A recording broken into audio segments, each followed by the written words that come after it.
আসসালামু আলাইকুম। কেমন আছেন আপনারা সবাই? আশা করি আল্লাহর রহমতে অনেক ভালো আছেন। আমিও আপনাদের দোয়ায় অনেক ভালো আছি।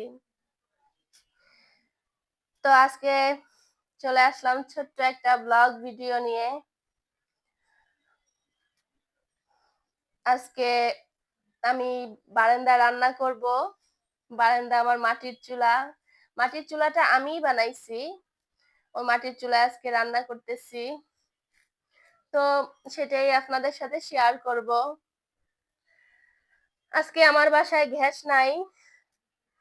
আর বাসায় কারেন্টও নাই যে কারেন্টে রান্না করব, কারেন্টের চুলায় রান্না করব। গ্যাসও নাই, গ্যাস শেষ হয়ে গেছে। এই কারণে ভাবলাম যে দুপুরের রান্নাটা আজকে মাটির চুলায় রান্না করি। তো এই কারণে এই তো ভাত বসিয়ে দিয়েছি, ভাত হইতেছে। কি পরিমাণ কালি পাতিলে হইছে, প্রচুর কালি হইছে। এই কালি উঠাইতে উঠাইতে তো আমার দফা রফা হয়ে যাইব।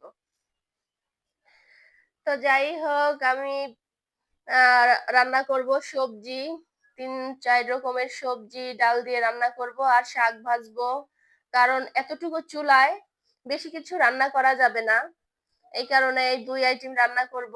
আর মাছ মাংস রান্না করব না। মাছ মাংস প্রত্যেকদিন মানে খেতে ভাল লাগে না। রেগুলার মাছ মাংস ভালো লাগে না খাইতে। এই কারণে ভাবলাম যে আজকে ডাল দিয়ে সবজিটা রান্না করি। আসলে এই সবজিটা আমার কাছে খুব ভালো লাগে। আমাদের বাসার সবাই আ এই সবজিটা পছন্দ করে। তো এই তো আমার ভাত হয়ে গেছে। কি পরিমাণ কালি হইছে। তো আর রান্নাঘরে নেই নাই। এখানেই বারান্দায় পাতিলের ভিতরে ঠিকা দিয়ে দিছি। তো এখন এই তো শাকটা দিয়ে দিতেছি। শাক আর সবজি ভাজি করব। এখানে বারান্দার ভিতরে আমার অনেক গাছ আছে। তো পাশে একটা গাছ আছে। ওই গাছটা ধুয়াতে কেমন জানি পাতাগুলো কেমন ভাঁজ পইড়া গেছে, মানে নুয়ে গেছে।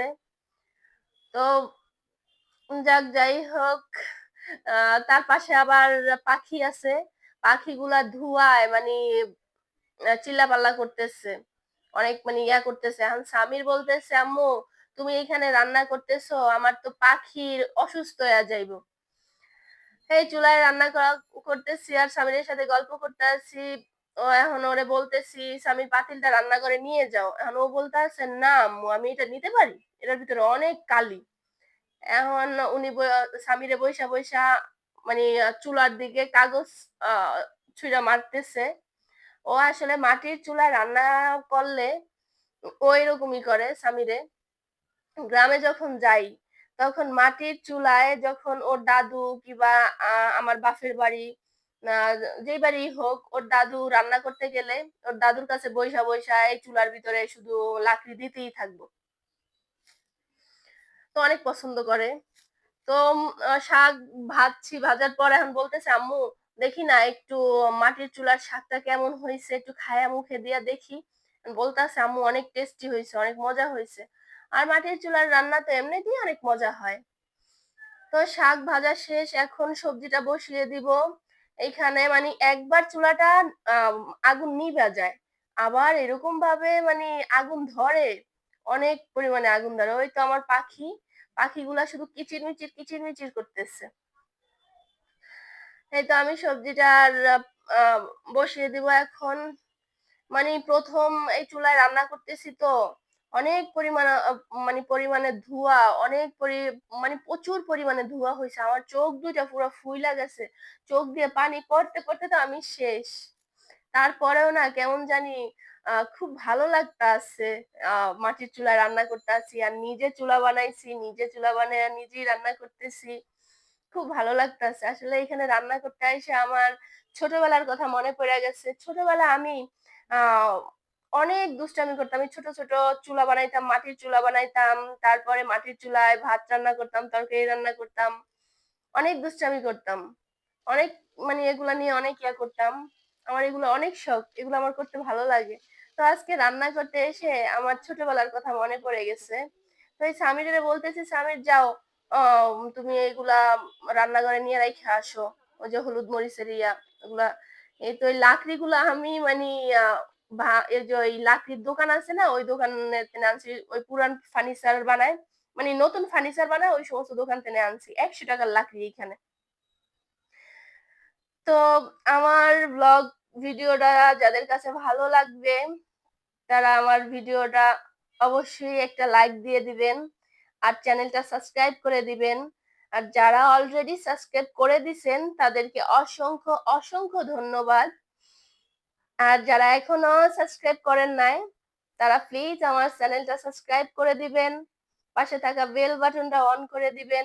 এতে করে আমি যত ভিডিও ছাড়বো আপনার কাছে নোটিফিকেশন চলে যাবে।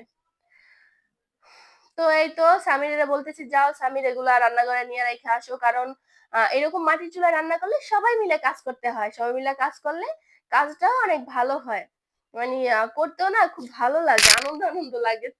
কি বলবো আর আপনাদেরকে, মানে বলে বোঝাতে পারবো না, আমার কাছে এত ভালো লাগছে, খুব ভালো লাগছে মাটির চুলায় রান্না করতে এসে। এই তো এখানে আমি ডালটা কষিয়ে এখন সবজিটা দিয়ে দিছি, সবজিটা ভালোভাবে কষিয়ে তারপর এর ভিতরে মানে আমি পানি দিয়ে দিব। তো মানে আমি এই সবজিটা অনেক ভালো লাগে আমার কাছে, আমার বাসায় সবাই পছন্দ করে, সামির, তারপর সামিরের বাবা সবাই পছন্দ করে। শীতকাল আসলে তো এই সবজিটা মানে আমাদের বাসায় আমি রান্না করবই, মানে খুব ভালো লাগে এই সবজিটা। তার ভিতরে দিয়ে দিলাম ২টা তেজপাতা।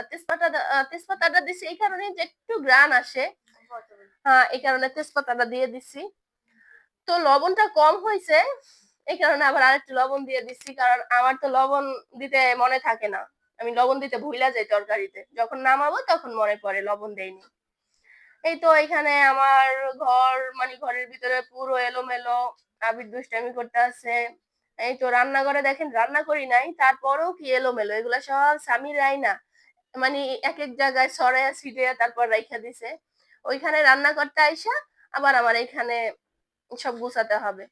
এই তো আমার তরকারিটা পানি দিয়ে এখন কষিয়ে প্রায় হয়ে গেছে।